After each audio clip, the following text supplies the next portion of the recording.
اول حاجه هو الالم ده قدر، اوكي.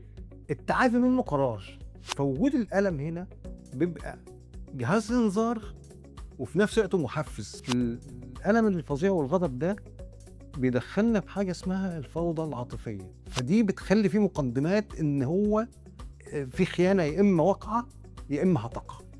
طب هو الالم ده بقى في حد ذاته هو ايه السبب الرئيسي له؟ امم اللي هو تدني القيمه الذاتيه.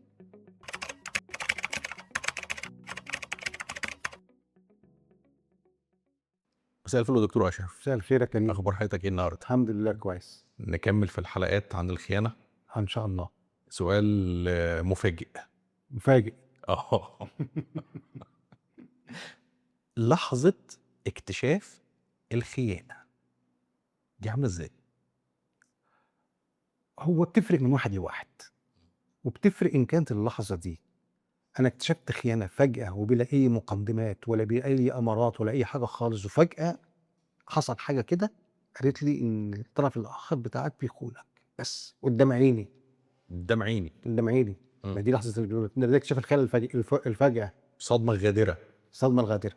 وفي نوع تاني اللي هو اللي اكتشافها ايه على يعني ايه على المراحل، ان انا ببقى عايش وحاسس ان ده الشخص اللي ممكن يحصل منه كده، طول الوقت متذمر، طول الوقت متضايق، ضاغط عليا، مش عارفش حاجه عاجباه، بيكلم ناس تانيين، لا ده في كذا احلى، لا بيلمح ان في حد في حياته فدي بتخلي في مقدمات ان هو في خيانه يا اما واقعه يا اما هتقع. اوكي. تمام. الاثنين ممكن تكون الاولاني النوع الاولاني اصعب شويه في انه حاجه حاده جدا وحصلت مفاجاه ومفيش فيها مقدمات، ممكن يكون الاثنين كانوا لسه مع بعض بيحبوا بعض عادي جدا. عنصر المفاجاه ده صعب. بالظبط. او اللي هو التاني اللي هو التدريجي ده. بس الاثنين في النهايه بيوصلوا لنفس المراحل هي اللي هو شكلها في غريبه ده. الاثنين بيتفقوا عليها برضه بيوصلوا للحته دي، زي ما يكون كده بيمشوا في طريق اطول شويه بس بيتقابلوا في حته واحده كده، مم. اللي هي لحظه الاكتشاف والتاكد، سواء اذا كانت تدريجيه او اذا كانت فجاه بيبقى في انكار. اول حاجه تحصل. ما انا مش مصدق، ازاي حصل ده؟ لا، معقوله؟ طب هو في ايه اللي يخليه يعمل كده؟ طب انا لا ده مش ده اكيد في حاجه غلط. لا انا اكيد فاهم غلط. انا فبيبقى واحد فيه لحظه ايه؟ انكار. والانكار ده بيتحول لشك بعد كده، مم. وشك اكتر في نفسي. قبل ما يكون في اللي قدامي. طب هو انا فيا ايه خلاه اعمل فيها كده؟ مم. هو انا ايه اللي عملته خلاه يرتكب الفعله دي؟ ما هو انا في الاول مش مصدق ان هو قادر على ده. مم. فبدات اوجه شكوكي ناحيه نفسي في الاول، اوكي. اللي هو انا اللي عملته ايه، وده اللي هو فكره الاحساس بالذنب. يعني انا ضحيه وحاسس بالذنب، فجاي من هنا. ما ده الكومبلكس غريب قوي، اللي هو انا ضحيه وفي نفس الوقت حاسس بالذنب. ما هو انا اللي تعرضت للاعتداء وفي نفس الوقت انا اللي غلطان. بالظبط. مم. فانا اللي حاسس بالذنب بل لان انا مش مصدق ان هو يعمل فيها كده، يعمل كده ازاي؟ ده انا كنت عارفه ومعاشره في علاقه طويله، ممكن يكون في علاقه حب كمان ممتده، فازاي يحصل كده؟ فاكيد انا في حاجه عندي غلط. اللي هو حتى لو انا مش شايف ان عندي حاجه غلط او انا غلطت في حاجه، بس يبقى اكيد في حاجه ناقصاني، في حاجه مش كده ما موجوده هي عندي. بمعنى ده برضه. امم تمام.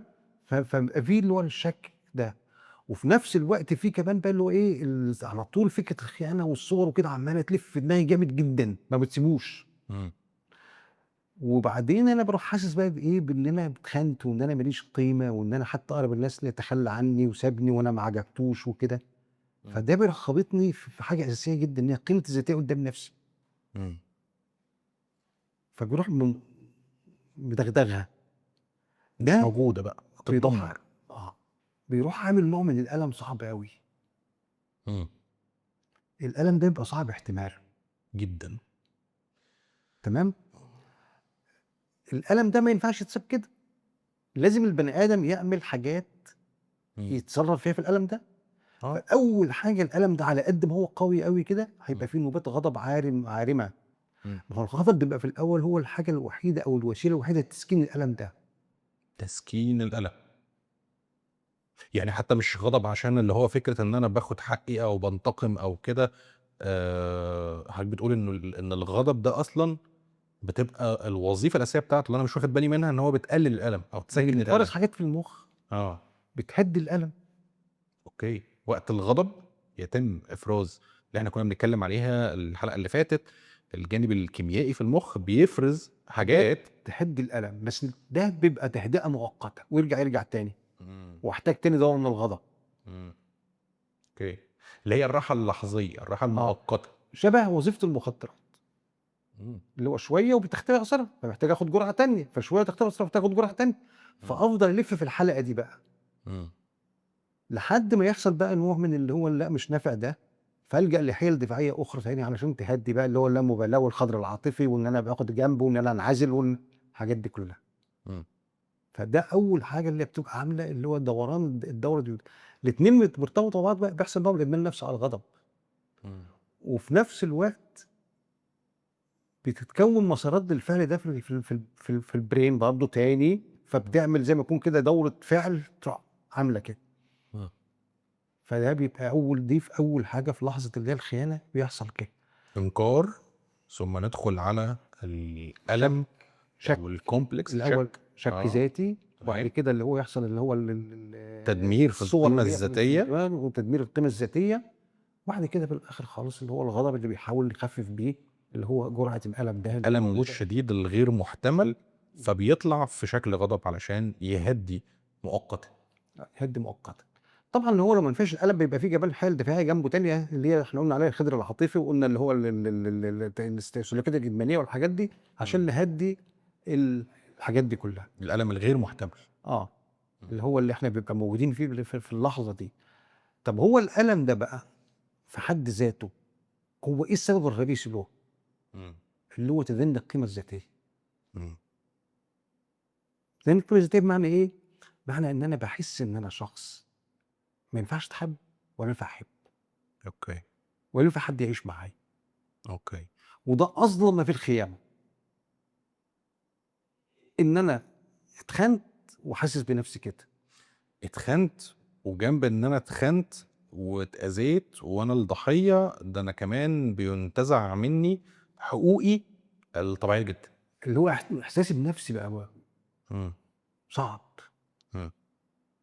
فده اللي هو بيبقى في الخيانه ده اكتر حاجه بتبقى ظالمه فيها، ان انا اللي شِلت الليلة دي، وإن أنا اللي ب ب ب ما عملتش حاجة، بس في نفس الوقت أنا اللي حاسس بكل ده. أوكي، بقى يعني زي الظلم طبقات، يعني في ظلم واقع وكمان في ظلم تاني فوقيه ويتراكم.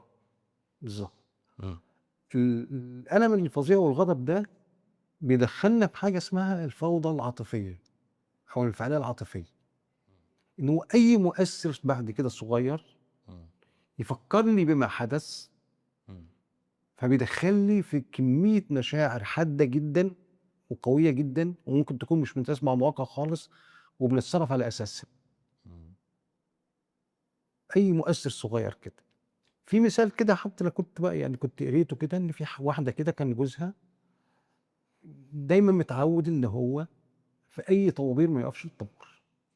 ده اللي إحنا كنا بنتكلم عليه في السمات في الأول. اللي هو آه. شخص الاستحقاقي، أنا لأ هو أنا ما مش زي بقية الناس ومش هاقف في الطابور، إمم. ومتعوّد دايمًا يروح عند الكاشير وبتاع ويتصرّف وبتاع ويقول للساعات ممكن توسّع له وخلاص مش عامل معاه مشكلة. إمم. هي واقفة في الطابور الكلام ده اتخانت مثلًا في شوية حلوين يعني، إمم. فحد عمل كده، حد تاني غير جوزها لأ أصلًا. خالص ما لوش دعوة بجوزها. إمم.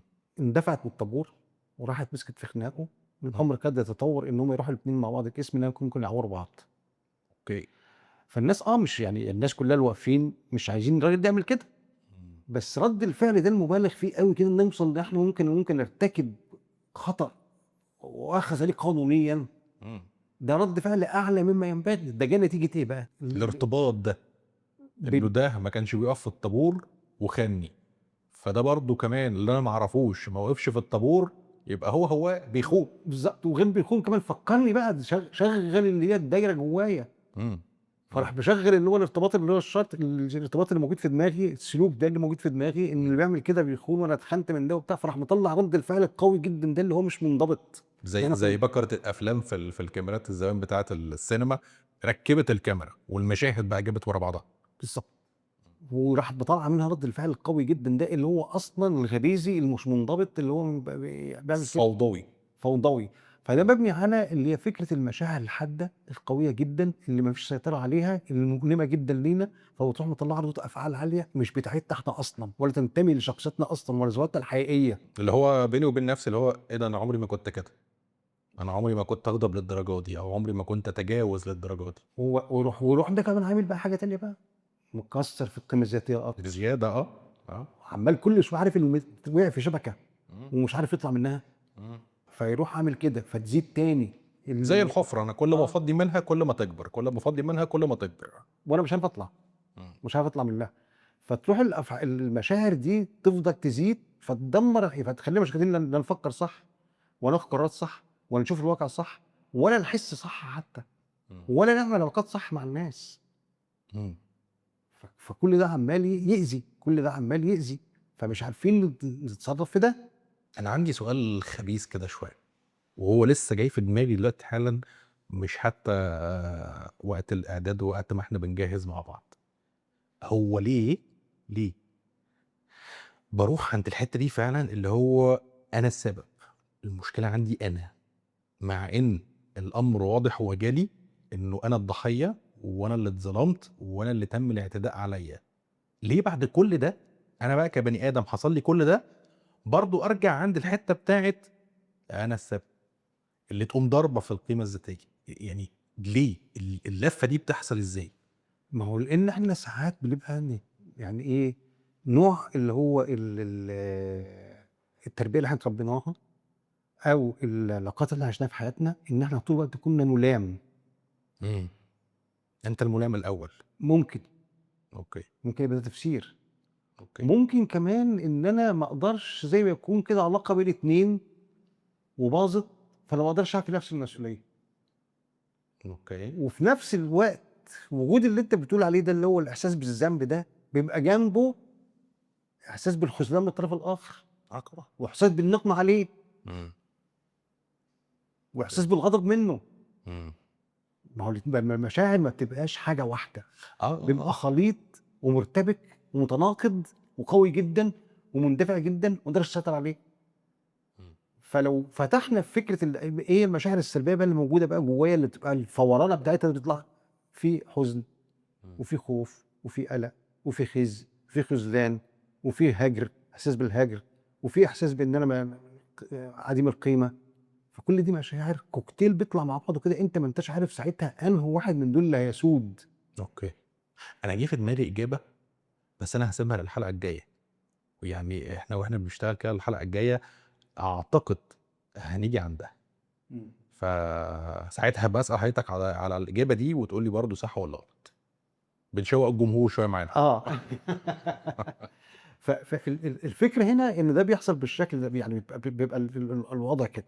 طب الألم ده كلّه، يعني الألم ده كلّه وجوده كلّه مؤذي إمم. والّا ممكن يكون منه فايدة؟ هنا إحنا بنتكلم بقى إنه الألم ده اللي هو جه مع الفورانة وجه مع فوضى المشاعر واتحط مكانه غضب في أوقات كتير عشان نهدّي الدنيا ونسكّن الدنيا، فكأن إحنا بنفلتر كده الحاجات وبناخد الألم بس لوحده كده، الألم ده ممكن يساعد؟ آه طبعًا. إمم. طب مش هو الألم الجسماني بيساعدنا؟ بيوجع. بيوجع، ماشي. بس طب لو ما فيش ألم آه. وأنا مثلًا مسكت حاجة سخنة وما حسيتش بالألم، إمم. هيبقى أول معرفتي بالضرر اللي وقع عليَّ إيه، إني أشم ريحة اللحم المحروق، إمم. هنكون إيد باظت. إمم. لكن القلم بيخلّيني اتلسع فاتوجع أوي فباشيل إيدي، فحافظت على إيدي. أوكي. لو رجلي فيها مشكلة وماشي عليها، طب ما أنا لمّا هامشي هتبوظ زيادة، فالقلم يخلّيني أعجز عن المشي عليها، إمم. فينبهني في حاجة غلط فاصلّحها. إمم. وإحنا بنتكلم دلوقتي جه في بالي حاجة، هو ليه بيسموا السرطان المرض الخبيث؟ ما حدش بيحس بيه. لإنه ما لوش ألم، إمم. بنفوق على إن هو بوّظ الدنيا ومش عارفين نعمل له حاجة. إمم. فلو كان من الأول خالص ألم يعني سبب ألم لصاحب المرض، فهتنتبه فتلحقه في المراحل الأولانية. إمم. حتى في أنواع الضغط العالي، في أنواع منها بيسموها الضغط العالي، بتبقى كده اللي هو بتفوق بتلاقي نفسك ضغطك عالي، إمم. ويطلع إنه كان موجود بقى له فترة وأنت مش حاسس بيه. إمم. إمم. فوجود الألم هنا بيبقى جهاز إنذار وفي نفس الوقت محفز، جهاز إنذار ومحفز. زي الألم الجسدي بالضبط، الألم العاطفي هو نفس الألم الجسدي، إمم. إنه بينبهني إن في حاجة غلط ارجع، إمم.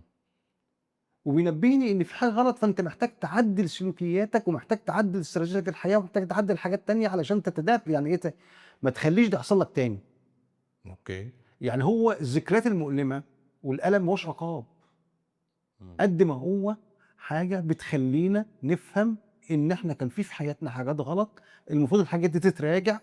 وتتضبط وأعمل حاجات تانية. ده في برنامج التعافي الأساس فيه كده، أوكي. إن أنا هاحتاج إن أنا أعمل حاجات جديدة ليّا علشان أقدر أخرج من الفخ ده أو المأزق ده، لمّا نيجي هنتكلم عنها بالتفصيل. ما دي بقى الحلقة الجاية اللي أنا آه، شوّقنا الناس شوية. ماشي. فهنا فكرة الألم على قد ما هو مُتعب ومُربِك، إمم. على قد ما هو مفيد. إمم. لكن هنا بقى لو أنا ما عملتش حاجة وسِبت الألم يتمكن منّي واكتفيت بالسلوكيات التعويضية مسكنات. والحيل الدفاعية والمسكنات، اللي فيها بقى الغضب وكل حاجة. هنا أول حاجة هو الألم ده قدر، أوكي. التعافي منّه قرار. أوكي. فلو أنا ما خدتش قرار التعافي الألم هنا اتحول لمعاناة دائمة. صح. يعني عشان نوضّح، لو واحد رجله اتكسرت وما عالجهاش إمم. فلحمت غلط إمم. فيمشي يعرج بقية عمره، إمم. فهنا اتحول الألم من ألم لمعاناة معاناة دائمة. بقى مكمّلة معاه. بالضبط. وعشان نصلّحها هنكسر له رجله تاني ونلحقه ننقله جديد. فنفس القصة برضه في الألم العاطفي، إمم. لو أنا ما تنبهتش إن الألم اللي عندي ده وإن المشاعر السلبية دي وإن التجربة المؤلمة اللي أنا بامُر بيها دي محتاجة إنها تتعالج، إمم.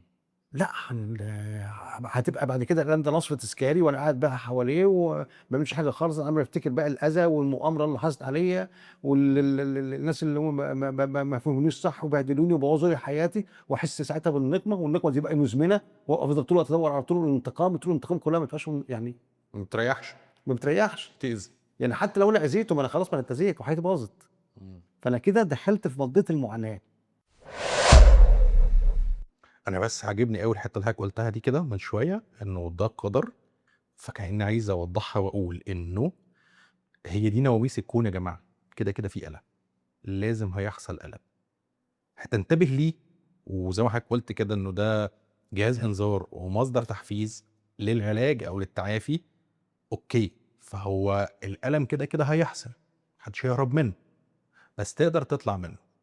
لو طنّشته ما بصيتلوش أو غرقت بقى في الغضب والسلوكيات التعويضية و، الألم ده شغال جوّه مش هيبطّل، ده بالعكس هيبوّظ أكتر. أنت عمّال تزوّد في أسبابه. إمم. إمم.